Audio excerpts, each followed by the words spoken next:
Qu'est devenu Johan Gourcuff? C'est la question à laquelle on va essayer de répondre aujourd'hui, ou je vais plutôt vous éclairer, puisque c'est vrai, le génie français, entre guillemets, le génie français, parce qu'il a été propulsé un petit peu à ce grade-là dans les années 2010, notamment après la perte de Zizou en 2006, et on va retracer un petit peu la carrière de Gourcuff, savoir ce qui s'est passé dans sa vie footballistique, mais aussi un petit peu en dehors, pour expliquer en fait un petit peu pourquoi est-ce qu'il n'a pas non plus eu la carrière qu'il voulait, et répondre à la question tout simplement, qu'est-il devenu aujourd'hui, qu'est-ce qu'il fait de sa vie, etc.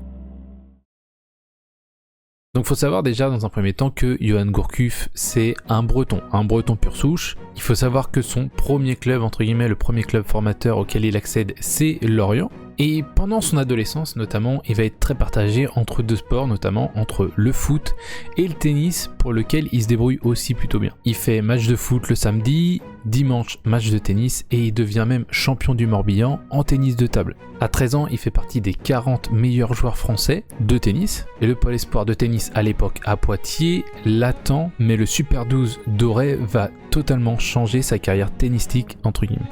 Lui qui est un amoureux de l'esthétisme type Roger Federer voit cette année-là, donc en 1998, Rafael Nadal gagner justement le tournoi doré. Et c'est le signal pour Gourcuff de ne pas aller vers le tennis et de plutôt se tourner vers la dimension humaine et collective du football.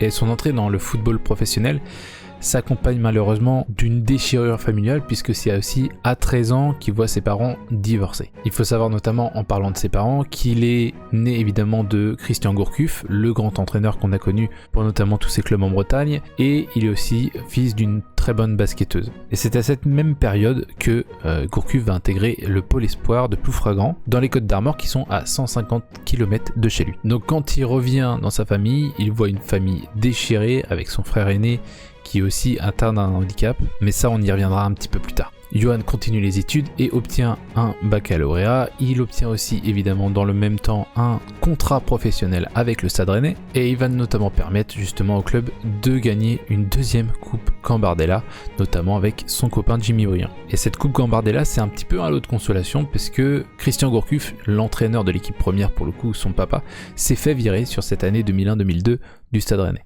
Et même si Johan Gourcuff est un jeune homme plutôt bien éduqué, ça ne l'empêchera pas de passer par les petites infractions de la jeunesse, où il va perdre notamment son permis suite à un contrôle d'alcoolémie après une sortie de discothèque, et c'est notamment le club de Milan qui va lui permettre justement de le repasser un petit peu plus tard. Et justement, il arrive à Milan pour 4,5 millions à l'âge de 20 ans. Il n'hésite pas à montrer tout de suite le caractère qu'il a, il veut pas se laisser faire, et pour le coup, il y a deux anecdotes assez marrantes. La première, c'est que Galliani, à l'époque président de l'AC Milan, veut floquer son maillot Johan derrière son dos, et lui refuse qu'on mette Johan, tout simplement parce qu'il s'appelle Gourcuff. Et pourquoi Galliani veut floquer Johan? Tout simplement parce qu'il pense que Johan c'est plus facile que Gourcuff à dire pour les Italiens. Et la deuxième anecdote, c'est que à l'époque, Clarence Seedorf, qui est joueur du Milan, qui est star du Milan, accueille Johan notamment sur un repas un soir et propose à Johan et à son père de suivre son agent pour qu'ils aient tous le même agent, et Johan va tout simplement refuser cette proposition.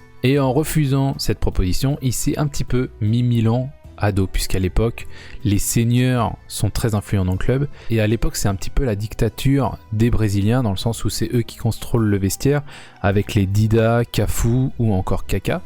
Et notamment à la finale de la Ligue des Champions 2007 contre Liverpool, on lui dit qu'il sera sur le banc lors de cette finale, et finalement c'est le latéral droit Serginho, qui n'a presque pas joué de la saison, qui va être noté sur la feuille de match en tant que remplaçant à la place de Johan Gourcuff. Et quelques mois après, on lui propose une nouvelle année de contrat avec une revalorisation salariale, donc en promettant à Gourcuff d'avoir plus de temps de jeu. Et malheureusement, ils font venir Emerson du Real de Madrid, et ce temps de jeu va constamment réduire pour Johan Gourcuff. Et ça, Gourcuff va le noter dans un coin de sa tête et il va pas l'oublier. Parce que pour avoir du temps de jeu, du coup, il est prêté. Il est prêté notamment du côté de Bordeaux, et c'est là que la légende Gourcuff naît. En effet, Gourcuff à Bordeaux, c'est tout simplement étincelant. Pour sa première saison à Bordeaux, sa saison en prêt, évidemment sur le plan collectif, Bordeaux est champion de France. Et d'un point de vue individuel, Johan Gourcuff est à 16 buts, 16 passes D sur la saison. il est élu meilleur joueur de la saison. Et à la fin de son prêt, vu que Bordeaux est qualifié en Ligue des Champions, il décide de lever l'option d'achat à 13,5 millions d'euros. Et à la suite d'une discussion avec les dirigeants de Milan qui veulent le faire revenir, justement, Yoann Gourcuff ne va pas oublier ce qui s'est passé, notamment avec les promesses qu'ils avaient fait quand ils avaient revu son contrat, et du coup va tout simplement refuser de retourner au Milan. En effet, la saison 2008-2009 lui a permis d'avoir une connexion forte, notamment avec Marouane Chamakh. Le duo s'aime bien, le collectif est fort, et Bordeaux va continuer sa forme puisque la saison 2009-2010 n'est pas mauvaise non plus, avec un très beau parcours en Ligue des Champions, une double victoire contre le Bayern, une victoire de prestige contre la Juve à la maison, et il s'offre un quart de finale où on l'a vu notamment sur la vidéo de l'épopée de Lyon en 2009-2010, où ils ne passeront pas l'écart contre un Olympique Lyonnais qui semblait quand même moins fort que ce Bordeaux 2009-2010. Dans les vestiaires, les joueurs le décrivent comme un joueur impliqué, un joueur qui n'hésite pas à taper du poing sur la table quand il faut remobiliser tout le monde, et à la fin de cette deuxième saison, qui est quand même une très bonne saison puisque Yoann Gourcuff termine avec 9 buts et 13 passes décisives en 2009-2010. La Coupe du Monde arrivant juste après, évidemment on décide de faire de Gourcuff un joueur de l'équipe de France. Et malheureusement déjà à la Coupe du Monde, on connaît tous un petit peu l'histoire, on le met un petit peu en fautif de la débâcle de Neisner. Et pour le coup, je pense pas que ça soit directement la faute de Yoann Gourcuff, je pense que c'est un problème d'identification à l'équipe de France, qu'on n'avait plus d'héritier à Zinedine Zidane dans le cœur du jeu, ou même comme personne à s'identifier en équipe de France. Et ça, Yoann Gourcuff en a pâti, et c'est là qu'on retrouve un petit peu un Gourcuff, en fait, on se dit peut-être qu'il est un peu plus humain, un peu moins star qu'on voulait le mettre, parce que finalement Gourcuff, est-ce que c'est pas tout simplement le joueur qui veut jouer avec ses copains, kiffer avec ses copains et gagner des matchs en fait, et pas forcément être la star d'une équipe ou la star d'une nation. Et ça on le retrouve avec les petites anecdotes qui sont lâchées un petit peu après le départ de Yoann Gourcuff, notamment de Milan. Donc des fois il oubliait de charger son téléphone, du coup il n'y avait pas son réveil le matin, il était en retard à l'entraînement, ou bien il loupait les petits déjeuners à l'italienne à Milan. Et Paolo Maldini n'hésitait pas à le dire à Il Frances parce que voilà, Yoann Gourcuff c'était tout simplement un humain qui se laissait vivre en fait. Et Maldini le dit notamment que Yoann Gourcuff peut-être à Milan était peut-être pas non plus dans les bonnes conditions et qu'au final en fait les joueurs de Milan l'ont tout simplement abandonné en fait. Ils n'ont pas cherché à aller plus loin avec lui et la relation forcément entre Gourcuff et Milan s'est très mal passée. Et c'est Kossil qui le disait dans une interview. Il dit Yo avait le potentiel technique pour jouer au Real Madrid, mais il avait la mentalité pour jouer à Lorient. Et le transfert à Lyon va du coup forcément moins bien se passer parce que du coup en 2010 il est transféré à l'Olympique Lyonnais qui les a battus en Ligue des Champions comme je l'ai dit sur la saison 2009-2010. Il rejoint ses potes Hugo Lloris et Toulalan qu'il avait eu en coéquipier notamment lors de la victoire de l'Euro U19 en 2005. Mais Toulalan et Hugo Lloris vont partir et ça va renforcer l'isolement de Yoann Gourcuff notamment dans l'équipe du Rhône. Sur l'année 2011 il rencontre sa femme actuelle qui est tout simplement Karine Ferry et qui va créer encore une fois beaucoup de polémiques puisqu'on voit beaucoup Yoann Gourcuff dans les journaux. Il signe des contrats de marque notamment avec Adidas, avec plusieurs marques dont il est l'égérie. Et mêlant tout ça avec les blessures, Yoann Gourcuff devient un petit peu le bouc émissaire de l'Olympique Lyonnais. Ces blessures qui sont établies puisqu'il fait diagnostiquer par notamment un médecin de Milan et il ressortira avec des problèmes d'appui, une fragilité autour de l'articulation du bassin et une malocclusion dentaire. En gros, c'est un problème de mâchoire. Et en fait, ces trois éléments-là font que ça fait une réaction en chaîne pour toute la posture du corps. Et ça explique toutes les blessures récurrentes de Yoann Gourcuff, notamment à Lyon. Et le truc, c'est que Gourcuff, il a besoin de se sentir à 100% pour être bon et pour être à fond. À Rennes, on l'appelait tout simplement Carbo parce que c'est un mec qui se donnait à fond aux entraînements. Il était à 100%, il était à bloc. Et il y a un autre élément à Lyon qui va jouer en sa défaveur, c'est que l'Olympique Lyonnais va décider d'opérer Gourcuff justement pour ses problèmes de santé.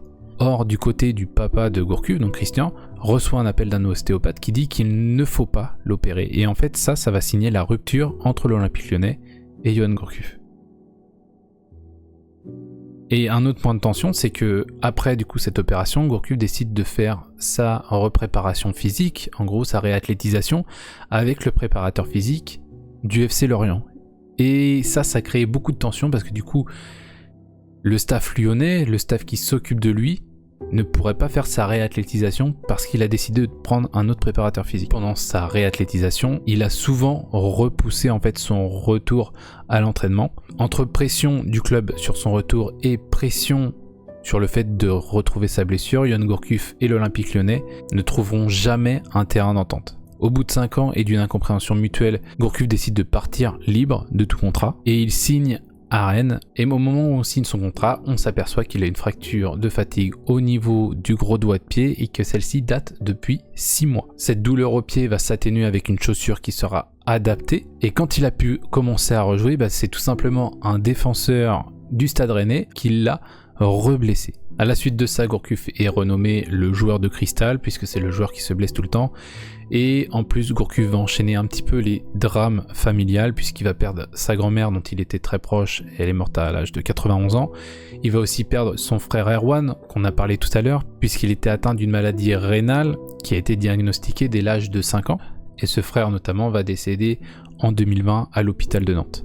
Et finalement, quand on voit son retour à Rennes, on sent que Yoann Gourcuff n'est plus vraiment un joueur professionnel. En juin 2018, Olivier Létang n'hésite pas à le cacher, Yoann Gourcuff ne sera pas prolongé. Yoann Gourcuff signe un dernier contrat à Dijon, en Bourgogne, mais finalement il ne jouera que 8 petits bouts de match, et notamment jouera son dernier match contre Lille en remplaçant Florent Balmont à la 59e minute. Il terminera donc sa carrière un 20 octobre 2018 à l'âge de 32 ans, comme Michel Platini. Et maintenant, qui est devenu Yoann Gourcuff ? Yoann Gourcuff est retourné en Bretagne, il vit avec sa femme et ses 3 enfants, il est tout simplement père au foyer, il vit maintenant dans un petit bunker de 300 mètres carrés où il a une grande maison, un terrain de tennis, un terrain de football, et il vit tout simplement sa petite vie tranquille entre jouer au tennis, élever ses enfants, faire des parties de paddle avec Costil, Jimmy Briand et ses anciens potes de formation de Rennes. Et finalement, ce dénouement n'est pas très surprenant quand on voit ce qui s'est passé sur sa fin de carrière. L'homme qu'il était, finalement un homme simple qui va terminer sa vie, après avoir été rendu star, finalement va terminer sa vie tranquillement en Bretagne. Et Yoann Gourcuff n'est pas une star, Yoann, c'est un petit gars normal comme toi et moi.